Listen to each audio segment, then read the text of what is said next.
আসসালামু আলাইকুম। সবাই কেমন আছেন? আশা করি যে যেখানে আছেন সবাই খুব ভালো আছেন। আলহামদুলিল্লাহ আমরাও ভালো আছি। তো কাজের ফাঁকে, ফাঁকে আপনাদের সাথে একটু গল্প করি। কারণ কাজের ফাঁকে, ফাঁকে গল্প করতে ভালো লাগে। গল্প হলো আবার কাজও হলো। যখন থেকেই মানে ফুড নিয়ে বিজনেস করতেছি, তখন থেকে সবসময় চেষ্টা করি যে জিনিসটা আমরা নিজেরা খেতে পারবো সেই জিনিসটাই আপনাদেরকে আমরা খাওয়াবো। এতটা পরিষ্কার পরিচ্ছন্নভাবে আমরা ট্রাই করি আপনাদের কাছে আমাদের খাবারটা পৌঁছে দিতে। তো অনেকে আবার আমাদেরকে জিজ্ঞেস করে যে আপু হাতে গ্লাভস পরে না কেন? গ্লাভস পরা ঠিক আছে, এটা খুব সুন্দর একটা প্রশ্ন, কিন্তু সবসময় গ্লাভস পরে সব কাজ করা যায় না। যখন আপনাদের মা বোনেরা বাসায় রান্না করে তখন কি তারা গ্লাভস পরে রান্না করে? আমি যেই খাবারটা রান্না করি বা যেই খাবারটা প্রস্তুত করি সেই খাবারটা কিন্তু অবশ্যই আমি আমার মেয়েকে খাওয়াই, মানে আমার চাহাত খায়, আমি খাই, চাহাতের বাবা খায়, মানে আমরা যেই খাবারটা খেতে পারবো সেই খাবারটাই আপনাদের কাছে আমরা পৌঁছায় দিই বা আপনাদের কাছে দিতে চেষ্টা করি বা আপনাদের কাছে পৌঁছে দিতে চেষ্টা করি। তো যখনই যে কোনো খাবার মানে বানানোর পরে বা রান্না করার পরে আমরা নিজেরা আগে টেস্ট করি, তারপরে আপনাদেরকে দিই। তো যেই খাবারটা পরিষ্কার পরিচ্ছন্ন না সেটা কি আর আমরা খাবো? আমরা কি দেখি কখনো ভুলটা খাবো? অবশ্যই না। তাই যাতে আমরা নিজেরাও খেতে পারি, আপনাদেরকেও ভালো খাবারটা দিতে পারি সব সময় চেষ্টা করি। আর সবসময় মনে রাখবেন কিছু কিছু কাজে গ্লাভস পরা যায় না। এই যে এখন মোমো শেপটা দিচ্ছেন, এটা আপনি গ্লাভস পরে চাইলেও দিতে পারবেন না।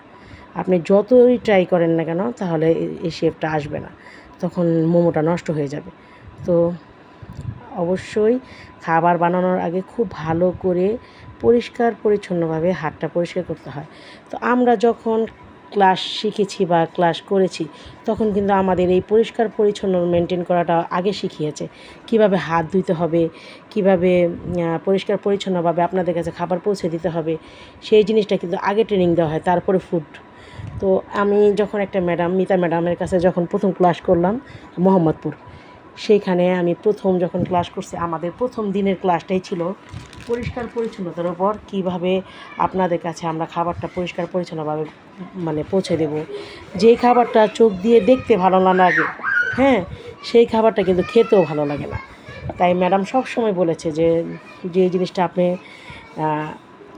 দেখাতে পারবেন খুব সুন্দর চাকচিক্য, সেই জিনিসটাই কিন্তু মানুষ খাবে।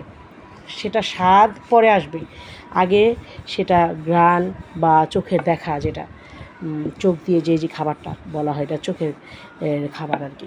তো সৌন্দর্যটাকে মানুষ কিন্তু বেশি প্রাধান্য দেয়। যখন দেখবেন কোনো খাবার বেশ সুন্দর সেই জিনিসের প্রতি মানুষ আকৃষ্ট হয়। মজা এটা আপনি খাওয়ার পরে টেস্ট বুঝবেন, কিন্তু দেখা সুন্দরটা আগে আসবে।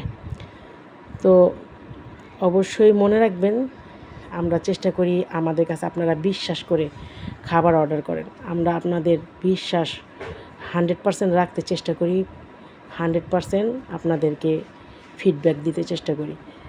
তো সবাই আপনাদের দোয়াতে অবশ্যই আমাকে রাখবেন। আর অবশ্যই আমার বিজনেসের জন্য দোয়া করবেন। আমার এই বিজনেস নিয়ে অনেক স্বপ্ন, অনেক দূর, অনেক সামনে মানে আগানোর ইচ্ছা, কিন্তু সেটা আপনাদের ভালোবাসা ছাড়া হবে না, কখনোই না। তো সবাই ভালো থাকবেন আর অবশ্যই সবাই দোয়া করবেন। আল্লাহ হাফেজ।